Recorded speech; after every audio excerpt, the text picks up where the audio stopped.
Greetings and salutations, I'm Keb. Welcome back to this Let's Play of Outpost 2, Divided Destiny.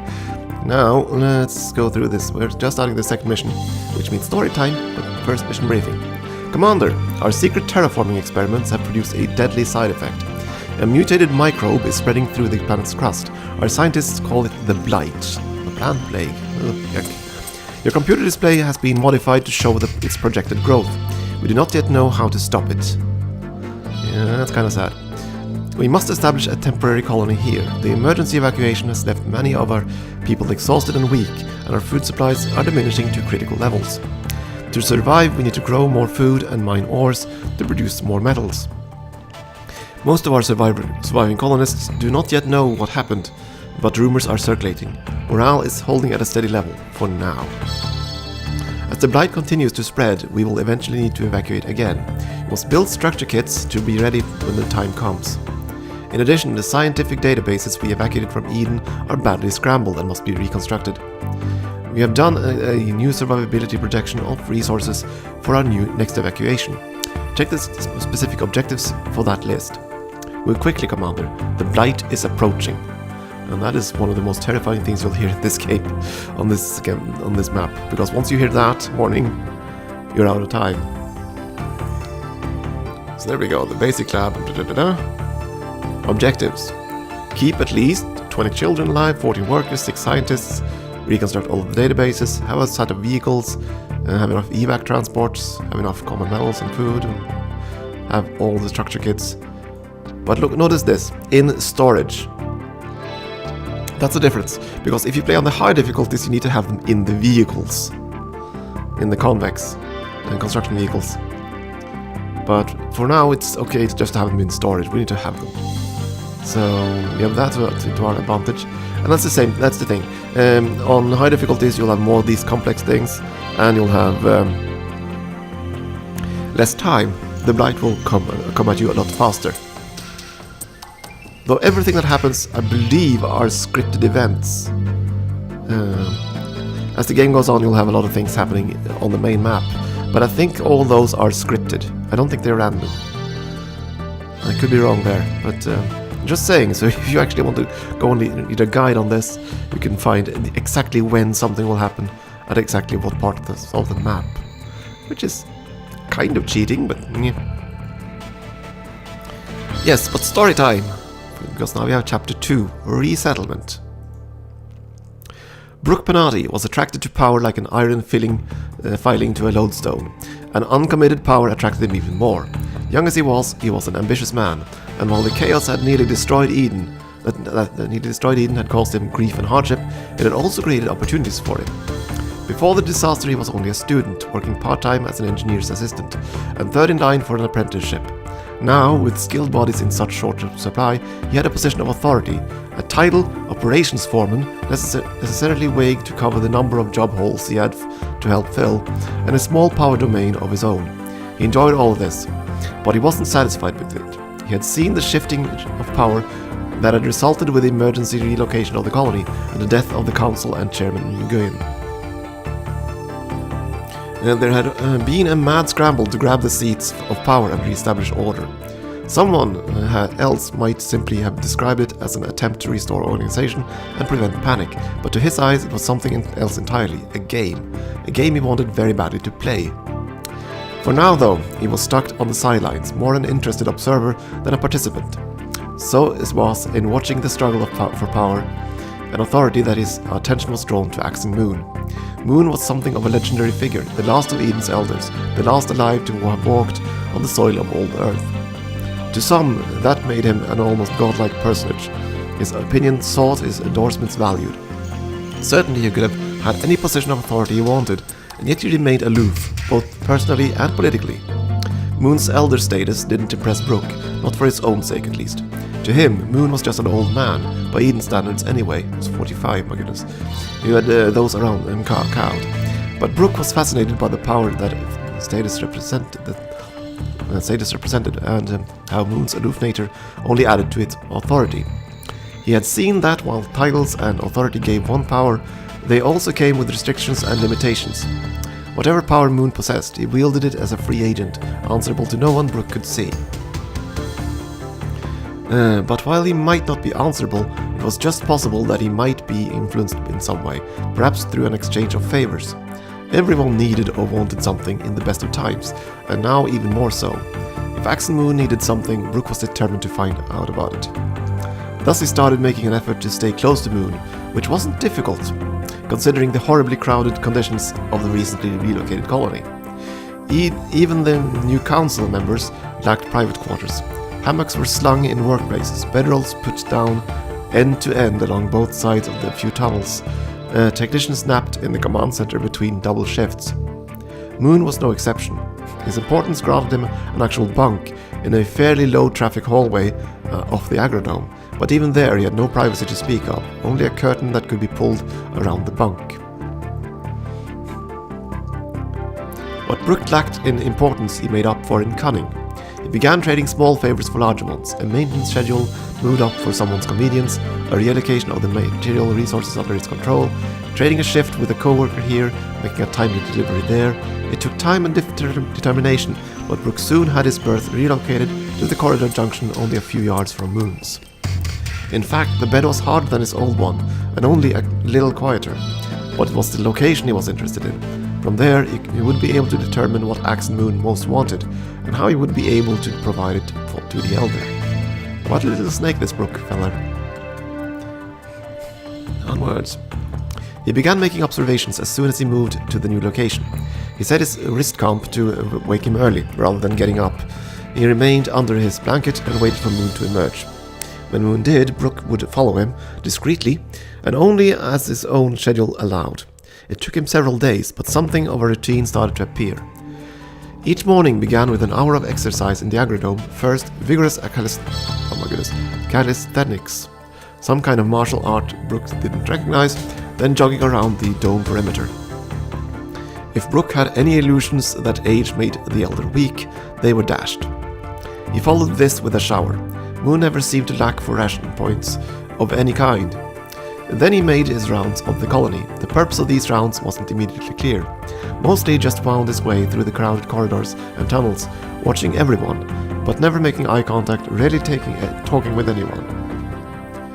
His occasional conversations took place in the shadows, as close for privacy as it could be arranged in the current circumstances.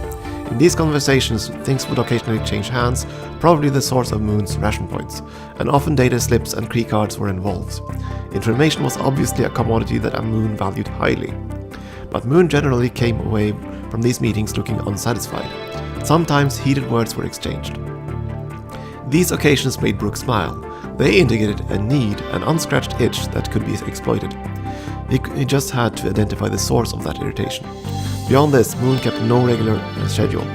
Though he had no official job, he did his share of colony work, demonstrating skills in basic engineering, several fields of science, optronics in general, and computers especially.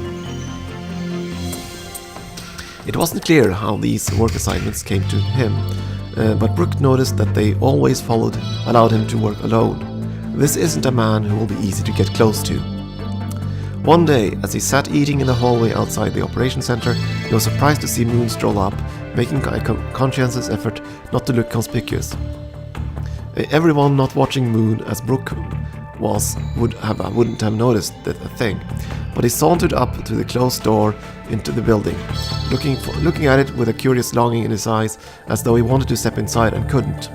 Then, just as quickly, the expression glazed over, and Moon turned and walked away.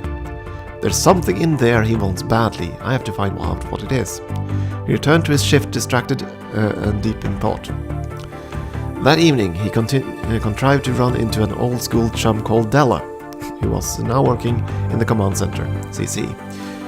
When she seemed little interested in engaging in conversation, he told her about the small jug of beer he had stashed away in his locker, the equivalent of a month's ration for workers like them, and invited her to share it with him. She immediately agreed. Beer will get you everywhere, clearly. It wasn't flattering to be upstaged by a few pints of ale, but Brook knew the dangers of false pride.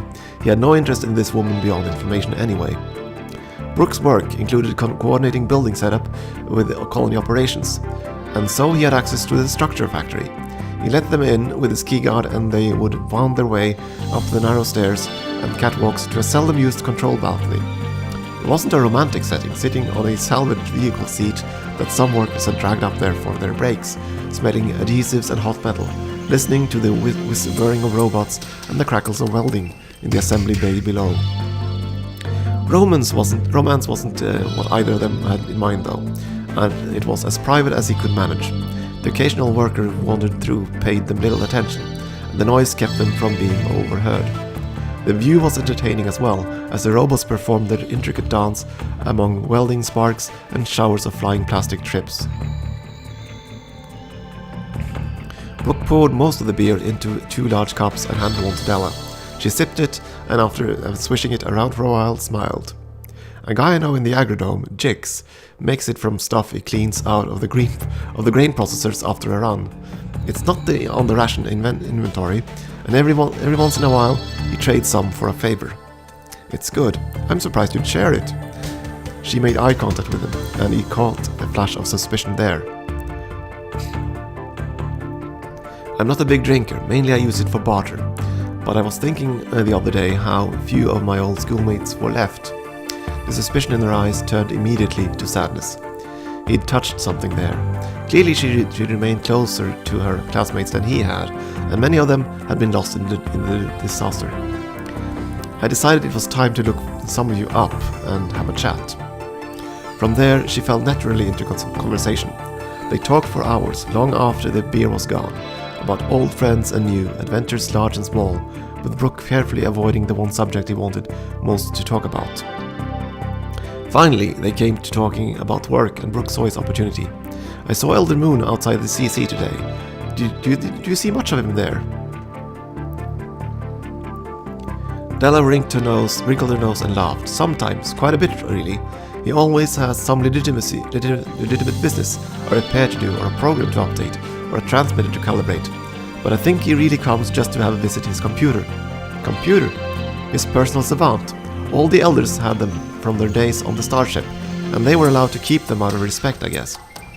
But after the disaster, the savants were in short supply, and they appropriated his for the CC. He made a huge stink about it with the council, but there wasn't much he could say, really. He comes to visit it. He touches it. Talks with it sometimes, in whispers, when he thinks nobody's listening, which isn't often, as busy as the CC is. I'd just as soon he took Kraft back. That's his name, Kraft. It works well enough, but it's a creepy old thing, one of the first savants made on the starship. And it's gotten really eccentric, she giggled. It talks down to us. I think it thinks it's smarter than we are. Thing is, I'm not sure it isn't right. That's it. The key to Axe and Moon is that computer. Now I just have to find a way to get them back together. Brooke took the long way back to his berth and noticed that Moon wasn't in bed yet. Unusual, he wasn't generally a night owl. Brooke looked longingly at his bunk and decided it would have to wait. He wandered the tunnels of the colony, hoping to spot Moon. There was a lot of ground to cover, but knowing what he did now, he chose to focus his attention on the area of the CC. At first he had no luck, then he decided to try a narrow maintenance corridor of one of the connecting tunnels. The corridor was barely a meter wide, and he had to step carefully over a couple of people in sleeping bags. Deeper in the tunnel, crates of supplies lined one wall, and he had to grab sideways to get past. Supply conduits lining the ceiling thumped like the slow beating of some monster's heart. He moved slowly, peering cautiously ahead. Then he spotted Moon working, a service panel pulled away from the wall. Brooke ducked down behind a crate, hoping he hadn't been seen. He waited there for several minutes, then cautiously peered over the crate. Moon was gone, though the panel remained open and a Bobtronic toolkit was spread out on the deck below. Brooke moved from his hiding place to make a closer inspection. The panel had a security warning label on it and a coded lock, but it hadn't been forced. Inside, armored conduits ran like metal snakes into a junction box with another security lock. Connected to the lock was a seemingly handmade Bobtronic device that he couldn't recognize. It was a safe guess that at least some of those conduits ran to the command center above them. He was bending for a closer look when a shadow dropped from the bank of conduits suspended above him. Powerful hands grabbed the front of his jumpsuit, lifting him off his feet and slamming his back painfully against the wall next to the panel. From down the corridor, a sleepy voice yelled for them to keep it down. As Brook tried to catch his breath, his feet dangling in a few inches off the floor, he realized that even his revised assessment of Moon's physical condition had underestimated him. He looked into the elder's face, only a few inches from his own, the features angry but carefully controlled. "All right, Brook Benatti, you've been following me. I want to know why, now." Brook had obviously underestimated him in other ways too. Brook ignored the question and smiled, moving his eyes toward the open panel. "That's a very dangerous thing you're trying to do in there. What are the chances you can tap into the CC's internal computer network without being detected?" Something in Moon's face changed, as though he was reassessing Brook. "Better than you think. But not good. You must want access very badly to take such a risk. There are other ways." "What do you mean?" "I can give you access to your computer without all this risk." Moon just looked at him silently, and Brook had the feeling that those dark eyes could see right through him. Then he slowly lowered Brook's feet to the floor and released his grip. "We'll talk, but you'd better not try to trick me. Never trick the trickster." Brook straightened his jumpsuit and smiled for show. It didn't matter how perceptive Moon was. He'd been telling the truth. He'd fully intended to give him his computer back. The problem was, Brook didn't have the slightest idea how.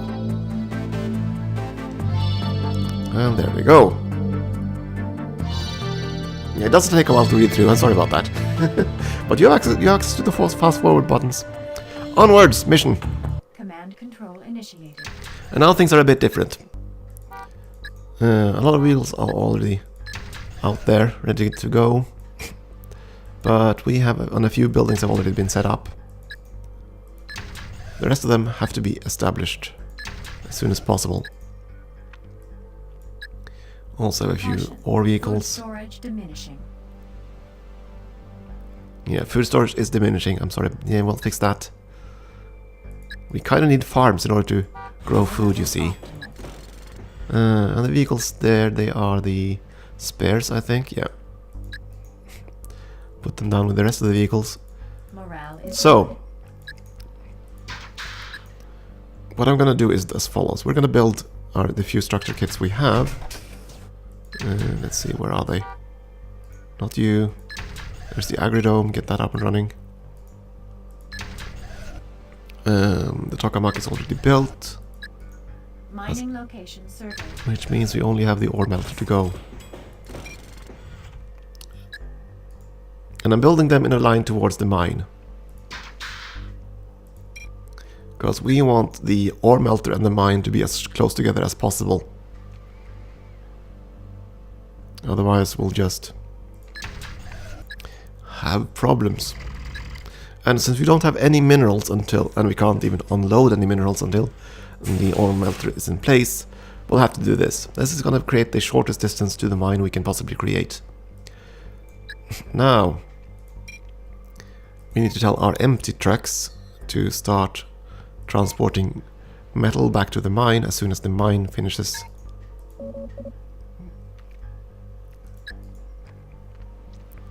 These vehicles are just going to be parked here.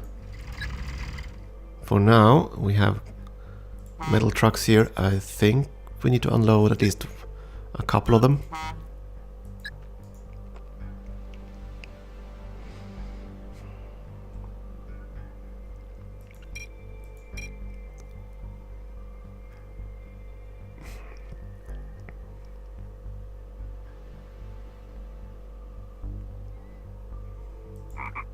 Caution. Food storage diminishing. Yes, Avant, we are gonna fix the food storage. Just give me a little time. We'll need to be able to build one too, so we need this one up and running. I can't move on to the platform until the building is actually built. Power levels optimal. Common metal storage needed. Morale is good. And it sounds like... Completed. There we go. The mine is now ready. The number of bars here indicate how valuable the mine is. It goes from 1 to 3. So a one with 3 bars will yield a lot more metals per cargo. And as you can see, they're loading up with raw ore, and I'll have to freight that back to the ore melter, and they'll refine it. Okay, the labs is ready, so we're just gonna start researching the basic databases. We can't build anything, we still don't have any metals. But we're getting there. I'm gonna move the convex over here. Now, this mission is basically an intermediate mission, which is basically there to teach you how to do research, how to fetch ore, and that's about all this mission is supposed to teach you. So, yeah, there won't be any combat missions for a while, because the first few are basically tutorials and setting up survival and colonial management, teaching you the basic skills there. We're still losing food, so the first thing we're going to build is a agrodome, but we need this one to finish first. It's building up quite slowly. So, history log, there we go. Morale is good. Caution. Food storage diminishing. Yes, I know food is still going down.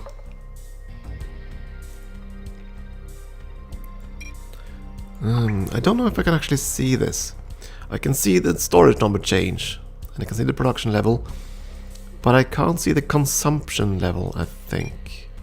Power levels optimal. Common metal storage needed. Morale is good. Database reconstructed. And there we go, first database is built, completed. Let's start with our Boptronics, which is basically biological optical components, Boptronics.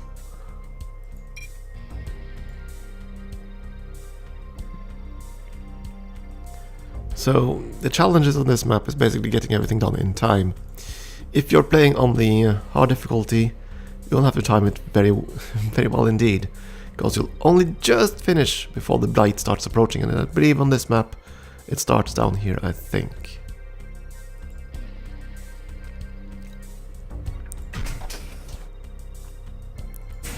Research shouldn't be an issue at all. These 5 researching things goes around very quickly. I'll finish very quickly. This is what's going to take time, just getting the whole thing built, which is why I wanted the distance here to be as short as possible, because later we're going to get access to robodozers, and they create roads or clear the debris like we do on like you can see around the structures here, and vehicles will travel a lot faster here. And right now we have no way of building vehicles, so we can't get a robodozer yet. Come on, finish the factory. Or the ore melter, rather. There we go. Structure completed. And now it should begin harvesting metals, yes.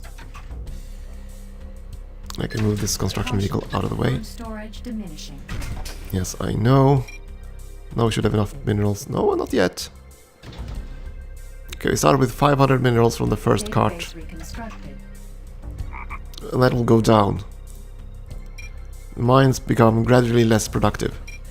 Power levels optimal. They will still retain the initial rating, but they will produce less and less over time. We got 500 from the first one. Next one's going to give us how much? Actually a bit more. 521. Maybe I'm wrong then. Okay. So it varies a bit. I thought it was just a slow diminishing. Oh well, no matter. Now we should have enough to build an agro kit. Yes.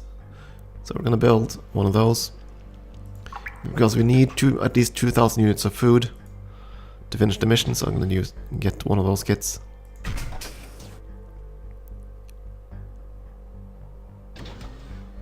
It's a high yield mine, so we should be able to replenish it fairly quickly. Structure kit manufactured.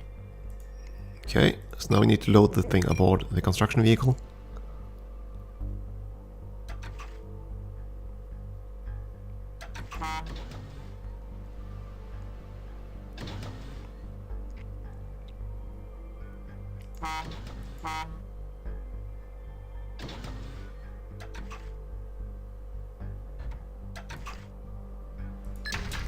Here's our agrodome. Let's build it, I don't know, there.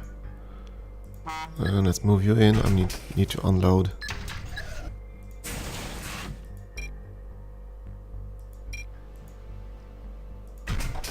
Database reconstructed. Out of those metals, we are going to need a storage unit. Planetary sciences, let's go. These are just basic science stuffs. They don't give us anything. Structure kit manufactured. I might actually not need more than 5 cars. Yeah, it looks like that's going to be fine. 5 trucks should keep this rolling fairly well. Power levels optimal.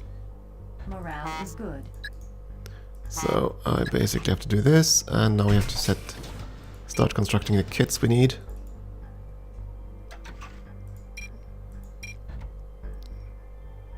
Research that stuff, that's gonna be fine, and we need to just have the kits ready to go. And we're gonna add this common storage as well. So I won't have to load the structure kits since I'm playing on normal difficulty. Next one is going to be a structure factory kit.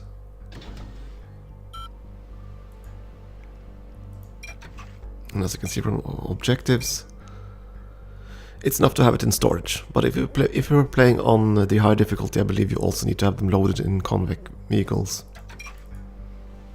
Could be wrong. It's been quite a while, but I think those are some of the differences that the difficulty gives you. That, and of course the timing of when the Blight shows up. Database reconstructed. Okay, and we're gonna just do the last one. These basic techs there, they're just there to teach you how to research, like, basically. They won't give you anything. Later techs will give you actual benefits and access to new structures, vehicles, all kinds of stuff. And all structures will have to be connected to the command center by these little access tubes. The only structure that doesn't apply would be the mines, of course, and the power plants, oddly enough.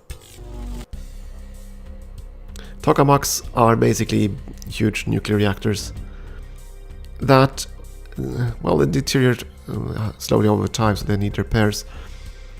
And they have a tendency, when they go boom, to cause a bit of havoc in the near area. Morale is good.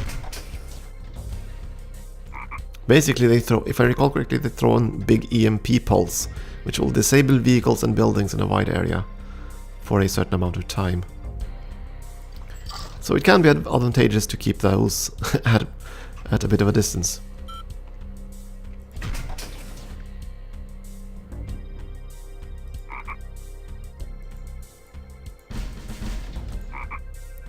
So why do we get the sound of a frog when you click the basic lab? It's a hydroponics, obviously. Some wet sound there.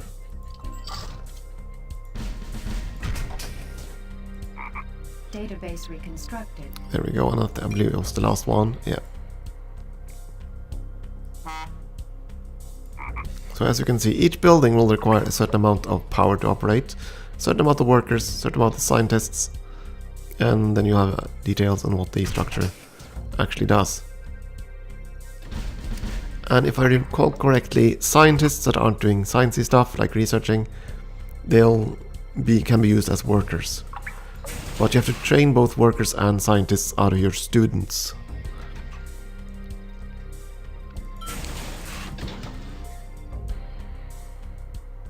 And that is an ore truck, right? Yeah, common metals. Good. So you have 3,000 stored, we're going to need 6,000 stored in trucks, as well as 2,000 units of food. Structure kit Now we're going back up. We are going to need a tokamak reactor. In surplus.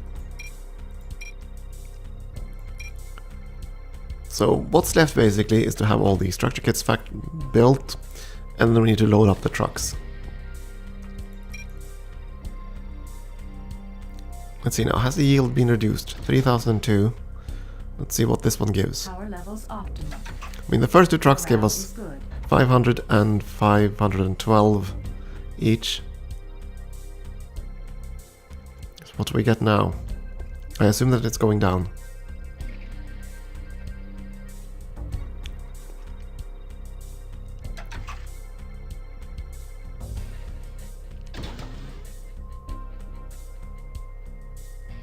Yeah, 594. Yeah, so that's 592 actually. Yeah.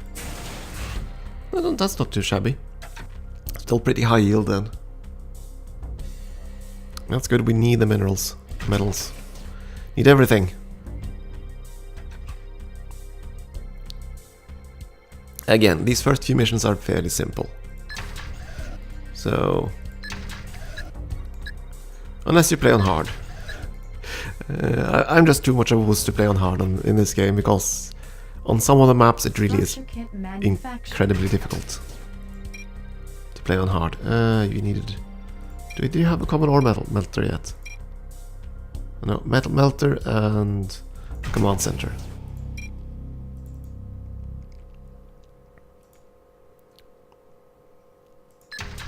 Some of these maps can be really vexing. Yeah, right, I can repair. Let's go repair. Let's repair the tokamak. As I said, it takes damage over time. Unlike the other structures. But this one just basically needs repair. Otherwise, it will eventually deteriorate all the way to half health, I think. So now we're repairing it up to full health, and then it'll deteriorate again on its own. Structure repaired. So you can do that with construction vehicles, but later on you're going to get repair vehicles which do it a lot faster. Morale is good. And I think automated.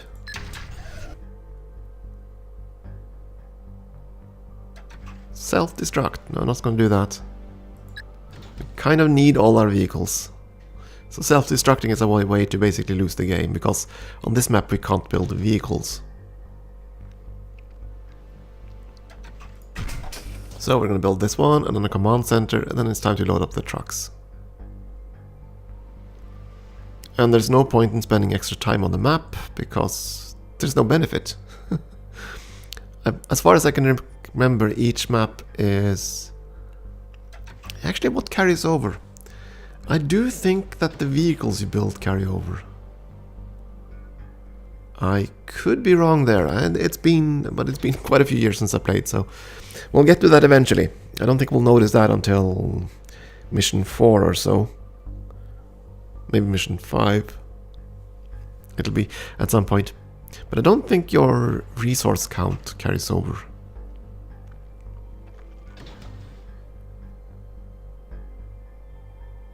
Again, I'm not sure.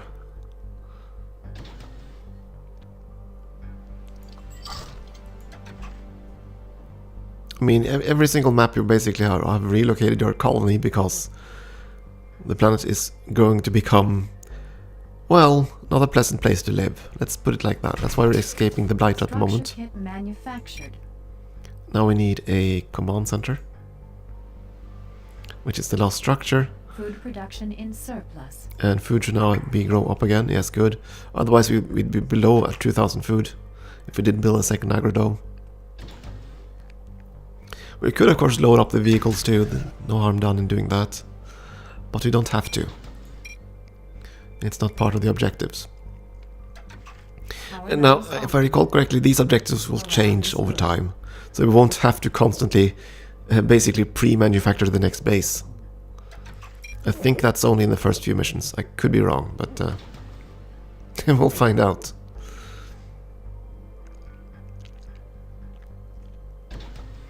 So let's see now. We need at least 3,000 ore, which we now have. So we don't actually have to do anything else. We just have to unload all the inbound minerals there so the trucks are empty. We can start loading up food and minerals. We're building the last structure kit, so that's fine.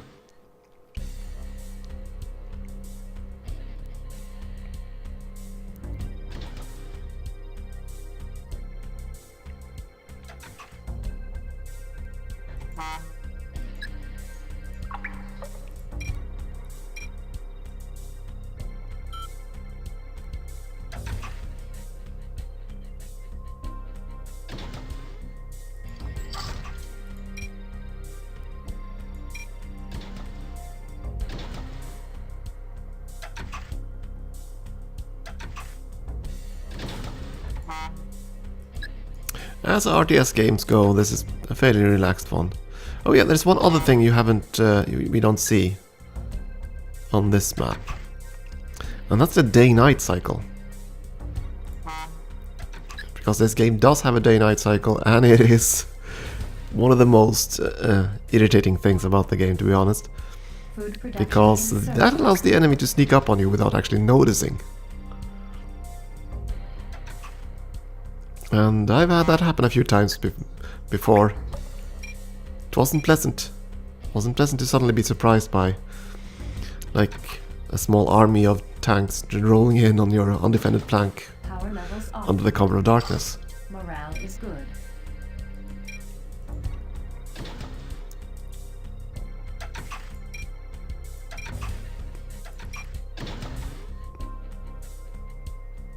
Let's see now, that's 4,000 units. We just need one more.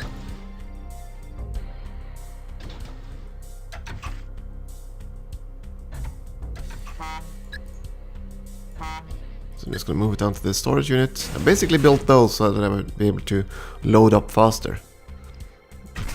But I don't think you need to do that on normal. You'll have to do that on the high difficulty settings, just to have enough time. Did finish all our research.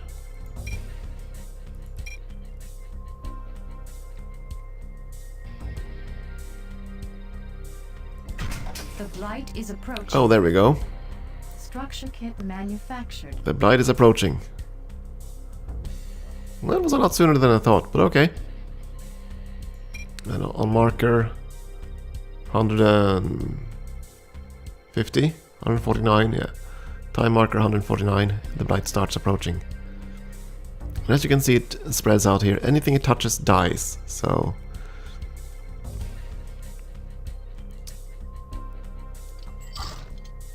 Luckily, all we have to do is click the load button here and we'll be good to go. But yeah, this one is terrifying. It spreads a lot slower though on normal than it does on hard, I think. I should probably load and finish the mission before people die. So we're gonna do that. But this will slowly creep across the map. It will creep up along hills that you can't cross, for example. I think. You have done well. Our colony is surviving. Is it now? Okay, continue.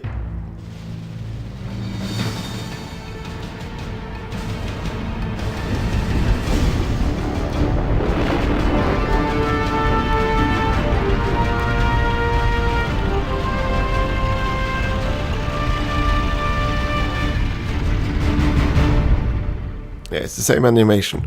I know that, but that's how it goes. A fair bit of reuse of those animations. Okay, I'm gonna take a short break here, I think, before we continue on the next mission. And of course, story time. You know the drill. Thank you for watching.